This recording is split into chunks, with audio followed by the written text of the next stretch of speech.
मित्रों नमस्कार। जनमत हरियाणा में आपका स्वागत है। एक और खबर के साथ, विशेष खबर के साथ हम हाजिर हैं।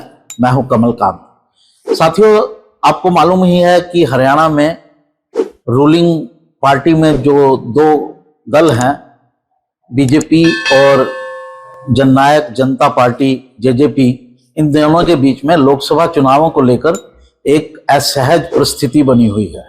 कौन कितनी सीटों पर चुनाव लड़ेगा ये अभी क्लैरिटी नहीं है। जेजेपी चाहती है कि वो बीजेपी के साथ मिलकर चुनाव लड़ें और इस बारे में नेताओं के बयान भी आए हैं जेजेपी के कि वो बीजेपी नेताओं से बात करें, लेकिन जो बात है वो किसी सिरे पर पहुंचती नहीं लग रही है। और अब लगभग ऐसे संकेत आ रहे हैं कि बीजेपी के साथ कोई समझौता नहीं हो सकता।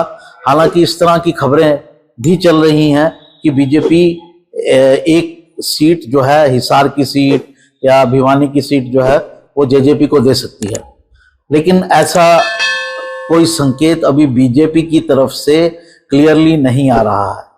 जेजेपी में अभी यही स्थिति दिख रही है कि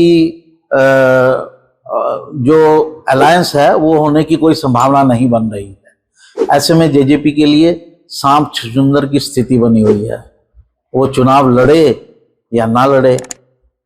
तो मोटे तौर पर पार्टी के नेताओं का कहना है कि अगर बीजेपी के साथ कोई बात नहीं बनी तो जेजेपी अपनी सभी सीटों पर, 10 सीटों पर चुनाव लड़ेगी।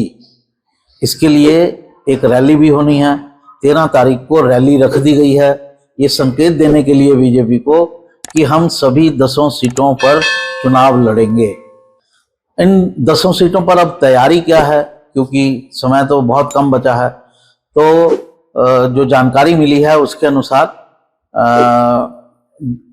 जो पार्टी ने हर सीट के ऊपर अपने प्रभारी नियुक्त कर रखे हैं, हर जिले में अपने प्रभारी नियुक्त कर रखे हैं और वो कैंडिडेट्स की स्क्रीनिंग कर रहे हैं कि किस कैंडिडेट को कहां से लड़ाया जाए और किस कैंडिडेट को क्या समीकरण बनाए जाए, जातीय समीकरण क्या बनाया जाए, किस सीट पर फोकस किया जाए। ऐसी भी खबरें हैं कि जेजेपी 3 सीटों पर फोकस कर सकती है, जिसमें भिवानी महेंद्रगढ़ जो एक सीट है, दूसरी हिसार, तीसरी सिरसा, क्योंकि यही एरिया जो है वो जेजेपी के प्रभाव वाला है।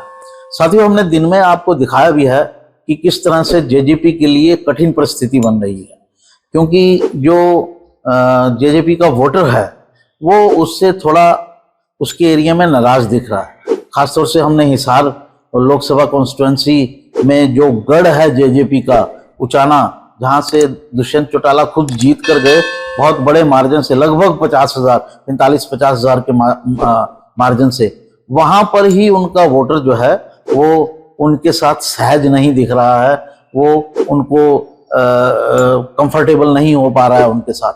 इसमें क्या है उनकी राय, उसके लिए आप हमारा जो प्रोग्राम हमने दिन में पोस्ट किया कि उचाना के लोगों की क्या राय है, खासतौर से जाट वर्ग की, वो डाला है, उसे आप देख सकते हैं। वहां से आपको उसका आइडिया मिल जाएगा। तो जेजेपी इस समय खासी कठिन परिस्थिति में है कि वो क्या करे।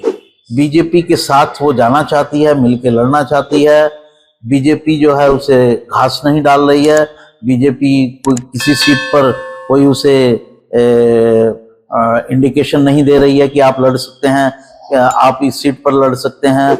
और उसके लिए उसके बाद जेजेपी के पास जो ऑप्शन रह गया है वो यही है कि वो अपनी सीटों पर लड़े। अब वो 3 पर लड़ती है कि 10 पर लड़ती है, तो ये एक देखने वाली चीज होगी। लेकिन मामला अभी फंसा हुआ है, सांप छुछुंदर की स्थिति, जैसा मैंने पहले कहा, जेजेपी के लिए है। ये क्यों है इसको मैं फिर किसी दूसरे वीडियो में एक्सप्लेन करूंगा। थोड़ी घटनाएं, पॉलिटिकल घटनाएं आगे बढ़ जाएं तो हम इस पर चर्चा करेंगे। नमस्कार, अभी इतना ही। नमस्कार।